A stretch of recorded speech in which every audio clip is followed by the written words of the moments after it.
हरियाणा की हर अपडेट के लिए बेल आइकन दबाएं और सब्सक्राइब करें STV हरियाणा न्यूज। नमस्कार, आप देख रहे हैं हरियाणा न्यूज और मैं हूं आपके साथ शुभेंदु सिंह। नए कृषि कानूनों के खिलाफ किसानों का आंदोलन लगातार जारी है। किसान आंदोलन को 4 महीने से भी ज्यादा का वक्त बीत चुका है, लेकिन समाधान का कोई रास्ता खुलता नजर नहीं आ रहा है। सरकार पर अब दबाव बनाने के लिए आज किसान KMP KGP पर उतर चुके हैं और अगले 24 घंटे तक किसान हाईवे को जाम रखेंगे। लेकिन इस बीच बड़ा सवाल यह कि क्या सड़क आंदोलन से केंद्र और किसान के बीच बातचीत का नया रास्ता खुल पाएगा? एक रिपोर्ट आप देखिए। कृषि कानूनों के खिलाफ 4 महीने से भी ज्यादा वक्त से प्रदर्शन कर रहे किसानों ने 24 घंटे के लिए KMP KGP हाईवे को जाम कर दिया है। इसके तहत किसान KMP में अलग अलग जगहों पर उतर चुके हैं और सरकार से नए कृषि कानूनों को रद्द करने की मांग को दोहरा रहे हैं। आंदोलन के लिए किसानों ने सड़क के बीचों बीच मंच लगा दिया है, तो दूसरी ओर प्रशासन ने भी अपनी मुस्तैदी दिखाई है। मोर्चा के आह्वान के बाद किसानों ने कुंडली मानेसर पलवल एक्सप्रेस वे को बंद कर दिया है। 24 घंटे तक किसान यहां पर बैठे रहेंगे। इस वक्त मैं मांडोठी टोल के पास हूं, KMP पर, जहां से मानेसर की तरफ आगे बढ़ा जाता है। आप देखिए, सड़क के बीचों बीच किसान बैठ गए हैं और सड़क के बीच में ही किसानों ने स्टेज लगा दी है। किसान ये ऐलान कर चुके हैं कि जब तक तीनों कृषि कानूनों को रद्द नहीं किया जाएगा तब तक किसानों का यह आंदोलन ही लगातार आगे बढ़ता रहेगा। ये देखिए, किसानों ने सड़क के बीच में ही स्टेज लगा दी है। जो स्टेज टीकरी बॉर्डर पर लगती थी, जो स्टेज बगुड़ा चौक पर लगती थी, आज वही स्टेज KMP पर लग रही है। ये जो KMP का फ्लाईओवर है, ये बहादुरगढ़ की तरफ निकलते हैं, उसके नीचे देखिए महिलाएं भी बैठी हुई हैं। किसानों के KMP KGP जाम ऐलान के बाद सुरक्षा को देखते हुए पुलिस प्रशासन ने KMP KGP पर पुख्ता सुरक्षा व्यवस्था की है। 24 घंटे KMP KGP जाम के दौरान सुरक्षा बलों की 20 कंपनियां तैनात रहेंगी। इनमें केंद्रीय सशस्त्र बल की 12 और पुलिस की 8 कंपनियां शामिल है। इन कंपनियों की जिम्मेदारी 6 DCP और 17 इंस्पेक्टर को दी गई है। साथ ही निर्देश दिए गए हैं कि KMP जाम के दौरान कानून व्यवस्था बिगाड़ने वालों पर शिकंजा कसा जाए। आम लोगों को भी KMP KGP की तरफ नहीं जाने की सलाह दी गई है। राई, कुंडली और खरखौदा थाना में सुरक्षा टीम बनाई गई है और सुरक्षा के लिए 16 जगहों पर पुलिस ने नाके लगाए हैं। कृषि कानूनों के खिलाफ किसानों के आंदोलन और 24 घंटे के लिए KMP KGP जाम को देखते हुए सोनीपत में पुलिस मुस्तैद है। किसानों के ऐलान के बाद से ही सोनीपत पुलिस ने ट्रैफिक एडवाइजरी जारी की है और वाहन चालकों की सुविधा के लिए पुलिस ने कई रूट डाइवर्ट कर दिए हैं। स्विफ्ट किसान मोर्चा की तरफ से 10 तारीख को सुबह 8 बजे से लेकर 11 तारीख को 8 बजे तक बंद का आह्वान किया गया है, जिसमें कि KGP और KMP का अवरोध करने का निर्देश इन्होंने किए हैं, जो कि इसके तहत जारी करते हुए सोनीपत की पुलिस की तरफ से एडवाइजरी जारी की गई है, जिसमें हैवी जो व्हीकल है उनका हमने अलग से रूट बनाया है, जिसके तहत वो शामली और करियाना के होते हुए दिल्ली जा सकते हैं। इसके अतिरिक्त 71A जो कि हमारा मेन रोड है, बुहाना और रोहतक, झज्जर और रेवाड़ी होते हुए भी ये दिल्ली जा सकते हैं। इसके अतिरिक्त जो हल्के वाहन है, जो लाइट व्हीकल है, वो हमारे बहालगढ़ से होते हुए बागपत और लोनी बॉर्डर से दिल्ली जा सकते हैं, और अगर सोनीपत शहर की तरफ से जाए तो लामपुर बॉर्डर से दिल्ली की तरफ जा सकते हैं। किसानों के KMP KGP जाम ऐलान के बाद सोनीपत से गुजरने वाले KGP और KMP एक्सप्रेस वे पर किसान उतर आए हैं और नारेबाजी शुरू कर दी है। किसानों ने एक बार फिर दोहराया है कि जब तक उनकी मांगे पूरी नहीं होती तब तक उनका आंदोलन जारी रहेगा। हालांकि इस दौरान किसानों ने आपातकालीन सेवाओं से जुड़े लोगों और वाहनों को छूट देने की बात कही है। साथ ही किसानों ने जाम के दौरान संयम बनाए रखने की भी अपील की है। वो भी परेशानी में नहीं डालना चाहते। किसी भी मतलब जरूरी कोई एम्बुलेंस है, कोई विवाह है, मतलब जिसके जरूरी काम है उसको हम छूट देंगे, लेकिन सरकार को प्रोटेस्ट दिखाने के लिए हम शांतिपूर्वक मतलब जहाँ बैठेंगे सड़क पे। जनता से कोई अपील जी? जनता से ऐसी अपील है कि आंदोलन का साथ दें और बेलोड़ा टकराव में ना पड़े। और हमने इमरजेंसी को तो पहले ही छूट दे रखी है कि किसी की इमरजेंसी है उसको तो हम रोकेंगे नहीं। सरकार को जगाने के लिए संयुक्त किसान मोर्चे ने 24 घंटे का KMP जाम करने का फैसला लिया है और उसी के लिए हम केएमपी पर आज सुबह 8 बजे से कल सुबह 8 बजे तक केएमपी को जाम रखेंगे।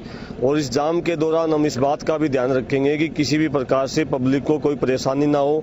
हमने खाने पीने की वस्तुओं का प्रबंध यहाँ किया हुआ है, एम्बुलेंस को निकलने के लिए विशेष प्रबंध हमने किया हुआ है।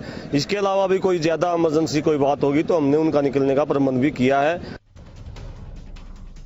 संयुक्त किसान मोर्चा की ओर से 24 घंटे के लिए केएमपी केजीपी जाम के ऐलान के बाद सबकी नजरें केंद्र सरकार पर टिकी हुई है।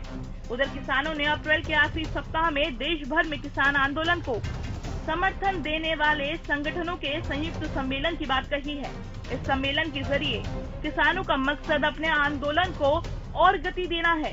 साथ ही अब ये भी देखना होगा कि मई के पहले पखवाड़े में होने वाले संसद कूच में किसान संगठन किस तरह की रणनीति अपनाते हैं। Bureau report, Haryana news. और चलिए जरा किसानों का हाईवे जो जाम है इसका सरकार के ऊपर कितना असर होने जा रहा है, जरा कुछ चीजों को समझ लेते हैं। हमारे साथ भारतीय किसान यूनियन के राष्ट्रीय प्रवक्ता स्वामी इंद्र कार्यक्रम में जुड़ चुके हैं। बहुत स्वागत है स्वामी जी आपका कार्यक्रम में। और साथ ही साथ ग्राउंड जीरो से इस वक्त स्थिति क्या है, लाजपत हमारे संवाददाता हमारे साथ जुड़ चुके हैं। जरा सबसे पहले मैं रुख लाजपत आपका ही कर रहा हूं कि आज जब 24 घंटे के लिए केएमपी और केजीपी जाम करने के लिए किसानों ने तैयारियां कर ली हैं और सड़कों पर उतर चुके हैं, क्या तस्वीरें अब सामने आ रही हैं, जरा दिखाइए दर्शकों को। जी बिल्कुल मौजूद हैं हम केएमपी के जो जीरो पॉइंट पर, हमारे साथ युवा हैं, उनसे ही जान लेते हैं। आप थोड़ा सा आगे आइए, कैमरे के फ्रेम में आइए। क्या रणनीति है, क्योंकि आप जीरो पॉइंट पर हैं जो कि केएमपी केजीपी है, दोनों तरफ टोल लगते हैं, उनको जीरो पॉइंट को ही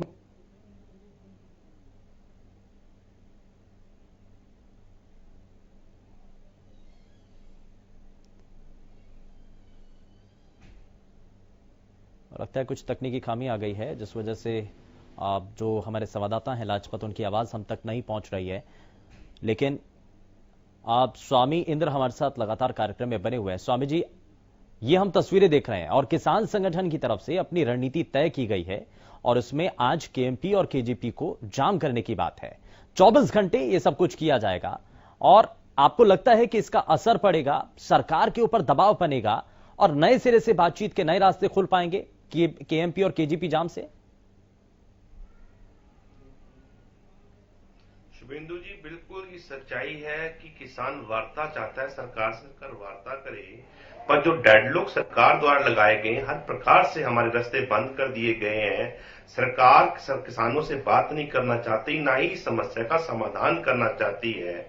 इसलिए हम जो है बार बार अपने जो प्रोग्राम बनाकर पेश करते हैं और संयुक्त किसान मोर्चा लगातार आप देख रहे हैं जब से आंदोलन चल रहा है, हम सरकार के पास जाने के लिए प्रोग्राम बनाते हैं, पर सरकार द्वारा ये कह दिया जाता है कि प्रधानमंत्री एक कॉल की दूरी पर है। आप मुझे बताइए, आज लगभग 2 माह से अधिक हो गए हैं, प्रधानमंत्री जी का कॉल किसी मीडिया साथी के पास आया हो या किसानों के पास आया हो या किस प्रधानमंत्री ने खुद कहा हो कि मैं किसानों से मिलना चाहता हूं? प्रधानमंत्री बंगाल की रैली में, असम की रैली में, तमिलनाडु की रैली में, चुरी की रैली में ये कहते हैं कि मैं किसानों का विकास चाहता हूं। भाई, विकास दूर दूर से होने वाला नहीं है, आपको किसानों के बीच में आना पड़ेगा, किसानों से बात करनी पड़ेगी, उनकी समस्या को सुलझाना होगा। पर आपने कोरोना काल के अंदर 3 ऐसे कानून ला दिए, देश को थोप दिए जो एक लाकर कि आप आज देश का किसान ही नहीं परेशान है, देश की आम जनता परेशान है और जनता जो है आंदोलन करने को मजबूर हो चुकी है। आप देखिए कितने सामाजिक संगठन आज किसानों के आंदोलन से जुड़ चुके हैं और यही कारण है कि हम अपने प्रोग्राम मई तक सरकार को दे चुके हैं और अप्रैल के अंत में हम चाह रहे हैं कि तमाम भारत के जितने भी सामाजिक संगठन हैं वो मिलकर एक प्रोग्राम दें। और हमने ये सोच लिया है, लगता है कि हरियाणा प्रदेश हो या पूरा भारत हो, कहीं भी किसान का गेहूं बिकने वाला नहीं है, तो मई के पहले सप्ताह में मजबूरन हमारे को फसलों की खरीद हो, चाहे जिन राज्यों के अंदर इलेक्शन इस वक्त चल रहे हैं वहां पर नेताओं के पहुंचने की बात हो, प्रधानमंत्री के पहुंचने की बात हो या दूसरे राजनीतिक दलों के पहुंचने की बात हो, बात उस पर भी करेंगे। लेकिन अब वापस से जरा रुक कर रहा हूं, लाजपत हमारे साथ एक बार फिर से जुड़ चुके हैं। लाजपत, जरा तस्वीरें दिखाइए और इस वक्त किसानों की तरफ से जो केएमपी केजीपी जाम किया गया है, कितना असर देखने को मिल रहा है? जी बिल्कुल, देखिए इस वक्त मौजूद है हम जो 0 पॉइंट है जिसको केएमपी, केजीपी और देश का सबसे बड़ा सिरसा सूर्य मार्ग है वहां पर है मौजूद है। आपको लाइव तस्वीरों में दिखा दें कि जो हमारे साथ एक किसान भी है उनसे बातचीत कर। अभी तक रणनीति रहने वाली है, बंद किया गया है, तो क्या रणनीति रहने वाली है? बस हमारा तो शांति प्रिय नीति रहेगी। हमने ऐसा प्रोसेस करना जरूरी होता कि सरकार बार बार नींद में है उसको जगाने के लिए बार बार इस तरह नींद में है उसको जगाने के लिए बार बार इस तरह की प्रोसेस करनी पड़ती है। सरकार हम तो चाहते हैं जल्दी किसानों की बात मान लें और जो भी अपना प्रोटेस्ट किए हैं बिल्कुल शांति प्रिय रहे, हमारे आगे भी ऐसे ही रहेंगे। देखिए कल प्रेस कॉन्फ्रेंस हुई थी, उसमें साफ किया गया था कि जो दोनों केजीपी और केएमपी पर जो टोल लगते हैं उनको बंद किया जाएगा। आपने 0 पॉइंट ही बंद कर दिया, क्योंकि जो दोनों पॉइंट जो टोल बंद करने थे उससे पहले आपने जो आपका जत्थाबंदी है जिन्होंने ऐलान किया था उन्हीं की बातों का उल्लंघन कर रहे हो। हमने उल्लंघन नहीं किया, हमारा यही फैसला था पहले भी जत्थाबंदी का, केएमपी को पूरी तरह से बंद कर, नीचे उतरने के भी रास्ते, चढ़ने के भी रास्ते। लेकिन ये जो छोटे हैं ये पॉइंट, जैसे जीटी रोड के साथ में ये पॉइंट है चढ़ने का, यहाँ पे बैठ गया। तो आपके किसान ही तो रुक रहे हैं उसमें, जहाँ उनको पहुंचना था वो ही नहीं जा पा रहे। किसान कोई नहीं रुक रहे हैं। नहीं, जैसे दोनों जो टोल लगते हैं, जैसे इधर केजीपी है इधर केएमपी है, तो ये 0 पॉइंट इसीलिए खुला छोड़ा गया था कि आप लोग जो हैं उस तक पहुंचे और आपकी भीड़ जो है वो मजबूत हो, लेकिन आपने पहले ही रोक दिया उसको। नहीं, हमारे तो ये देखो ये जीटी रोड पर जो ये पुल है इसके नीचे खुला हुआ है, आगे अंडरपास है वो भी खुला हुआ है, किसानों को तो कोई दिक्कत नहीं हो रही है। जी बिल्कुल शुभेंदु, देखिए बात करें तो जो कल जो प्रेस कॉन्फ्रेंस हुई थी उसमें साफ किया गया था कि जो केएमपी और केजीपी के जो टोल हैं उनको बंद किया जाएगा, लेकिन उससे पहले ही जो 0 पॉइंट है आपको लाइव तस्वीरों में दिखा दे कि उनको ही बंद कर दिया है किसानों ने, क्योंकि जो जत्थाबंदी ने जो फैसला लिया था उसका ही जो उल्लंघन यहाँ पर करते हुए नजर आ रहे हैं किसान। क्योंकि उल्लंघन इसलिए कहेंगे कि जो जत्थाबंदी थी उन्होंने ऐलान किया था कि जो टोल है उनको बंद किया जाएगा, लेकिन ये 0 पॉइंट ही बंद कर दिया गया है। तो ऐसे में जानने का प्रयास करेंगे कि किसान हैं और भी लोग हैं यहाँ पर, उनसे भी जानने का प्रयास करेंगे कि क्या अगली रणनीति रहने वाली, क्योंकि 24 घंटे तक ये आंदोलन चलेगा। एक हमारे साथ किसान है, उनसे भी जान लेते हैं कितना लंबा आंदोलन चलेगा। और ये जो 0 पॉइंट है आपने इसी को रोक दिया, क्योंकि कल जत्थाबंदी ने प्रेस कॉन्फ्रेंस में कहा था कि जो दोनों टोल हैं केएमपी और केजीपी उनको सिर्फ रोका जाएगा, क्योंकि किसान जो हैं आपके इधर से उधर जाने के लिए और जो इस पर चढ़ने के लिए परेशान है। तो जो जत्थाबंदी ने जो फैसला लिया था उससे पहले ही आपने 0 पॉइंट को ही रोक दिया। ਇਹ ਸਭ ਬੇਨਤੀ ਵੀ ਜਥੇਬੰਦੀਆਂ ਦੇ ਪ੍ਰਧਾਨ ਸਾਹਿਬ ਦਾ ਜੋ ਸਾਨੂੰ ਹੁਕਮ ਹੋਇਆ ਹੈ ਅਸੀਂ ਤਾਂ ਉਹਦੇ ਰੂਲ ਦੇ ਮੁਤਾਬਕ ਆਏ ਹਾਂ, ਜਿੱਥੇ ਸਾਨੂੰ ਮੈਂ ਕਿਹਾ ਬੈਠਦੇ ਹਾਂ ਅੱਜ नहीं 0 पॉइंट पे नहीं बोला था उन्होंने, दोनों टोलों को बंद करने के लिए बोला था। दोनों टोल बंद है, आप बीच में बैठ के और जो किसानों को इधर उधर जाना है जिनको पहुंचना है टोल पर उन्हीं के बारे में ਇਹ ਤਾਂ ਪ੍ਰਧਾਨ ਸਾਹਿਬ ਨਾਲ ਬੇਨਤੀ ਤੁਸੀਂ ਸਫਰ ਕਰੋ ਵੀ ਖਾਤੋਂ ਜਿੱਥੇ ਤੁਹਾਨੂੰ ਹੁਕਮ ਹੋਇਆ ਪ੍ਰਧਾਨ ਸਾਹਿਬ ਦਾ ਉੱਥੇ ਹੀ ਆ ਕੇ ਬੈਠ ਗਏ। ठीक है, आपको और भी तस्वीरें दिखा दे, लाइव तस्वीरें हैं ये, क्योंकि 0 पॉइंट है जहां से दोनों केएमपी और केजीपी भी जुड़ता है और देश का सबसे बड़ा हाईवे जो सिरसा सूरी मार्ग है वो भी जुड़ता है, क्योंकि अलग अलग स्टेट को जोड़ने वाला जो हाईवे है वो यहाँ पर कहीं ना कहीं जो है बाधित होता हुआ नजर आ रहा है। लेकिन हम बातचीत करेंगे, प्रयास करेंगे, क्योंकि किसान है यहाँ पर, उनसे जानने का प्रयास करते हैं कि और भी किसान है, क्योंकि अगली रणनीति है यही किसान बताएंगे, क्योंकि 24 घंटे तक इसको बंद किया गया है। 24 घंटे तक बंद किया गया है, लेकिन बात कर लेते हैं, देखिए किसान है, बुजुर्ग किसान है, उनसे भी जान लेते हैं। 24 घंटे तक केएमपी को बंद किया है, क्या रणनीति रहने वाली है? मैं गाजियाबाद से आया, मेरा नाम सुमित्र सिंह है, मैं 72 साल का बंदा। मैं तो यही कहूँगा जो मोदी कर रहा है वो बिल्कुल 100% से भी ज्यादा गलत काम कर रहा है। युवा है, उनसे भी जान लेते हैं जी, क्या रणनीति रहने वाली है? क्योंकि 24 घंटे केएमपी बंद रहेगा, 24 घंटे बंद क्या रणनीति है अगली? जो कहा गया था संयुक्त किसान मोर्चा की तरफ से, उन सभी बातों का पालन कर रहे हैं किसान, ये फिलहाल देखने को मिल रहा है। और ग्राउंड जीरो पर इस वक्त स्थिति क्या है, केएमपी केजीपी जो बंद किया गया उसकी तस्वीरें लगातार हमारे संवाददाता आप तक पहुंचा रहे हैं। बहुत शुक्रिया लाजपत इस पर जानकारी देने के लिए। लेकिन स्वामी इंद्र लगातार हमारे साथ कार्यक्रम में बने हुए हैं। स्वामी जी, अब ये तस्वीरें तो हमने देख ली हैं, लेकिन बात हम वही कर रहे थे, शुरुआत में आपने इसका जिक्र भी किया था कि जहां एक तरफ दिल्ली के आसपास किसान डटे हुए हैं, अपनी मांगों को लेकर 4 महीने से ज्यादा का वक्त बीत चुका है, दूसरी तरफ पश्चिम बंगाल हो, असम हो, इन सभी जगहों पर राजनीतिक रैलियां की जा रही हैं। प्रधानमंत्री को आप दिल्ली में ढूंढ रहे हैं, वो राजनीतिक रैलियां कर रहे हैं, लेकिन किसान भी तो अलग अलग राज्यों में जहां जहां चुनाव है, किसान भी तो वहीं पे पहुंचे हुए हैं। संयुक्त किसान मोर्चा के कई जो किसान नेता हैं वो भी तो वहीं पे हैं। आवाज नहीं लगता है कुछ टेक्निकल इशू है, उसको जरा दुरुस्त कर लेते हैं। लेकिन ये तस्वीरें लगातार हम आपको दिखा रहे हैं।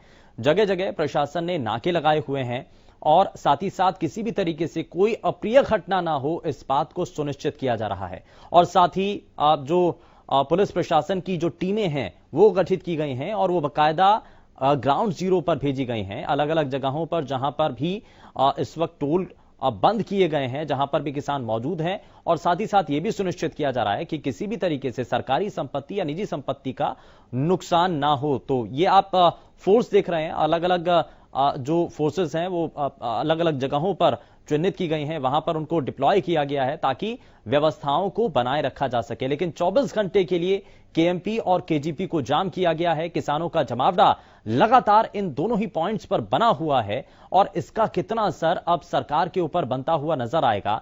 सरकार के साथ होने वाली बातचीत क्या एक बार फिर से आगे बढ़ पाएगी? एक जो लंबा गतिरोध बन चुका है, क्या वो खत्म हो पाएगा? वहीं हरियाणा सरकार की तरफ से यह बार बार कहा जा रहा है कि मंडियों के अंदर जब खरीद सिस्टम शुरू हुआ है, मंडियों के अंदर जब एक बार फिर से फसल आनी शुरू हो चुकी हैं, तो अब किसानों के लिए बेहतर व्यवस्थाएं की जा रही हैं। और यह कहा गया है कि सीधे सीधे उनके अकाउंट में ही, क्योंकि परेशानियां यहां किसानों को होती थी, उनको जो पैसा मिलना होता था वो सही उतना पैसा नहीं पहुंचता था जितना फसलों का भाव उनको मिलना चाहिए। तो इसीलिए सबसे पहले यह भी कहा गया कि जो डायरेक्ट ट्रांसफर जो अकाउंट में होना चाहिए पैसों का, वो सीधे सीधे किसानों को भेजा जाएगा।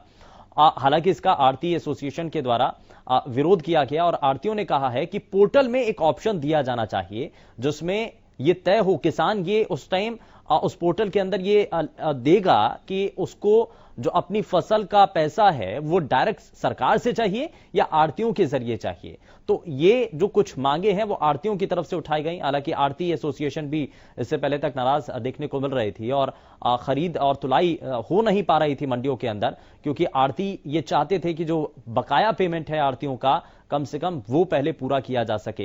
हालांकि सरकार की तरफ से कहा गया कि जल्द ही उस पेमेंट व्यवस्था को सुधारते हुए जो आड़ती हैं उनको बकाया पेमेंट दी जाएगी और आने वाले समय में भी जो किसान हैं अगर उनकी फसल के पैसे मिलने में देरी होती है, 48 से 72 घंटे का समय बकायदा सरकार ने दिया और ये कहते हुए दिया ये समय कि अगर इससे ज्यादा समय लगता है तो उसके बाद उनकी फसलों का जो पैसा है वो ब्याज सहित दिया जाएगा और 9% का ब्याज किसानों को उनको जो उनकी फसल है देरी से मिलने वाला जो पैसा है उस पर 9% का ब्याज दिया जाएगा। तो ये जो कुछ चीजें हैं सरकार ये कहती है कि हमने किसानों के फायदे के लिए किया है, सिस्टम को सुधारने के लिए किया है, और वहीं दूसरी तरफ किसान आज भी सड़कों पर डटे हैं, इस बात को नहीं मान रहे हैं कि ये जो चीजें हैं ये किसानों के लिए बेहतर हैं। वहीं एफसीआई का इससे पहले घेराव किया गया था जहां पर किसान संगठन नेताओं की तरफ से कहा गया था कि जो सरकारी खरीद है वो धीरे धीरे खत्म होती चली जा रही है और इस सिस्टम को सरकार खत्म कर देना चाहती है। तो इसका असर न सिर्फ किसान पर पड़ेगा बल्कि पीडीएस जिसके जरिए जो सस्ती दरों पर राशन आम लोगों तक मुहैया कराया जाता है वो भी इससे प्रभावित होता चला जाएगा। किसान संगठन नेताओं का यह कहना था कि जो बजट अलॉट किया जाता है एफसीआई को वो भी कम कर दिया गया है और जो पैसा आता भी है उसको सही तरीके से खर्च नहीं किया जाता है, क्योंकि एफसीआई धीरे धीरे जो गोदाम हैं वो भी कम होते चले जा रहे हैं। ये शिकायत और ये आरोप किसान संगठन नेताओं की तरफ से इस दौरान लगाया भी गया था। लेकिन अब कैसे इन सभी चीजों का जवाब सरकार देती है और सरकार की तरफ से क्या कोशिशें होती हैं, ये फिलहाल देखने वाली चीजें हैं। तो छावनी में पूरी तरीके से केएमपी और केजीपी हाईवे तब्दील हो चुका है और ये लगातार हम आपको तस्वीरें भी दिखा रहे हैं। सुरक्षा बलों की कंपनियां हालांकि तैनात की गई हैं ताकि व्यवस्थाएं बनी रह सकें, किसी भी तरीके से कोई अप्रिय घटना ना हो, सरकारी और निजी संपत्ति का नुकसान ना हो, इसीलिए फोर्सेस भी डिप्लॉय की गई हैं। ये तस्वीरें भी हम आपको दिखा रहे हैं। साथ ही साथ इससे पहले हमने आपको ग्राउंड जीरो से हमारे संवाददाता लाजपत हमारे साथ जुड़े जिन्होंने आपको तस्वीरें भी दिखाई जहां पर टोल बंद कर दिए गए हैं, अलग अलग जो छोटे छोटे रास्ते हैं उनको भी रोक दिया गया है और साथ ही साथ यह भी कहा जा रहा है कि अगर जो जरूरी वाहन है इमरजेंसी सर्विसेज के लिए अगर कोई भी गाड़ी वहां से आती है तो उनको जाने दिया जाएगा। और एक बार फिर से हमारे साथ संपर्क हो गया है स्वामी इंद्र जी का, जुड़ चुके हैं हमारे साथ। स्वामी जी, बात वही कि जहां एक तरफ पॉलिटिकल पार्टीज रैली कर रही हैं, चाहे बंगाल हो चाहे असम हो, तमाम अलग अलग जगहों पर जहां पर भी इलेक्शन हो रहे हैं, वहीं दूसरी तरफ किसान भी तो पहुंचे हुए हैं वहां पर, किसान भी तो वहां पर पहुंच करके अपनी बातों को रख रहे हैं। और इसीलिए बार बार ये कहा जा रहा है कि जो धरना स्थल है वो वहां पर किसानों की संख्या कम हो रही है। कई लोगों का यह भी कहना है। नहीं शुभेंदु जी, ऐसा कुछ नहीं है। ये जो हमारे जो चारों तरफ दिल्ली घेरे हो, सिंघू बॉर्डर हो, गाजीपुर बॉर्डर हो, शाहजहांपुर बॉर्डर हो, भले पलवल हो, तमाम जगह जो किसानों ने ये मोर्चे लगाए हैं, वास्तव में ये मोर्चे सरकार द्वारा ही लगाए गए हैं। हम तो जंतर मंतर जाना चाहते थे, हम तो रामलीला मैदान जाना चाहते थे, सरकार ने हमें रोका हुआ। आप देखेंगे बड़ी बड़ी कीलें गाड़ी हुई हैं, बड़े बड़े सीमेंटेड बैरिकेड लगा दिए गए हैं, और उसके बाद भी किसान यहाँ डटे हुए हैं। आप देखेंगे केएमपी के बराबर देखेंगे, आज चारों तरफ किसान बैठे हुए हैं। और आप जो सिंघू बॉर्डर है वहां पे लगभग 18 किलोमीटर लंबा जो है किसानों का धरना स्थल बन चुका है। अब तो पक्के हमारे जो है मोर्चे तैयार हो चुके हैं, हमारी किचन पक्की हो चुकी है, जो हमारे जो टेंट है वो पक्के हो चुके हैं। ऐसे आप टिकरी बॉर्डर देखेंगे वहां भी पक्का हो चुका है, तमाम मामले पक्के हो चुके हैं। अब ये पक्के मोर्चे हो चुके हैं। उसके बाद हम जो लगातार जो है पंचायतें हो रही है, भले हरियाणा की पंचायत हो, पंजाब में पंचायत हो, उत्तर प्रदेश के अंदर पंचायत हो, बिहार की पंचायत हो, और अब बंगाल में आपने देखा है, तमिलनाडु में आपने देखा है, अभी गुजरात का वाकया आपने देखा होगा कि गुजरात में अगर हम प्रेस कॉन्फ्रेंस भी करते हैं तो सरकार हमें बेवजह प्रेस कॉन्फ्रेंस करते हुए हमारे जो लीडर्स हैं, जो सीनियर जो नेता हैं किसान, उनको उठा लिया जाता है बीच में से। और अभी हरियाणा के अंदर आप देखेंगे बेवजह गिरफ्तारियां शुरू हो चुकी हैं। शाहबाद के अंदर 4-5 किसानों को उठा लिया गया है जिन पे पर्चे दर्ज किए गए हैं। ऐसे ही आपने देखा होगा बिहानी के अंदर से है हमारे साथी उठाया गया, उन पे पर्चे दर्ज किए जाए। तो सरकार बुखलाई हुई है। लेकिन पर्चे दर्ज क्यों हुए सर? साफ साफ नजर आ रही है। स्वामी जी कोई तो कारण होगा, जो पर्चे दर्ज हुए हैं उनके खिलाफ एक्शन अगर हो रहा है तो कोई तो कारण है। क्या कारण है? एक ये जो है सोची समझी जो है साजिश नजर आती है। आप देख सकते हैं लोकतंत्र है, लोकतंत्र में हर व्यक्ति को अपनी बात रखने का अधिकार है। सरकार कोरोना काल के अंदर 3 अध्यादेश लेकर आई, किसानों के ऊपर देश की जनता पे थोप दिए, उसका लगातार किसान विरोध कर रहे हैं। एक भी चर्चा नहीं की सरकार ने, कानून बना दिए गए, जबरदस्ती कानून बनाए गए, और जब चर्चा हुई है उसमें से किसानों को ये टूक जवाब दिया गया 11वीं वार्ता के अंदर कि आप अगर इन्हें मानते हैं तो वार्ता कर सकते हैं, अगर नहीं मानते तो कोई वार्ता ही नहीं है।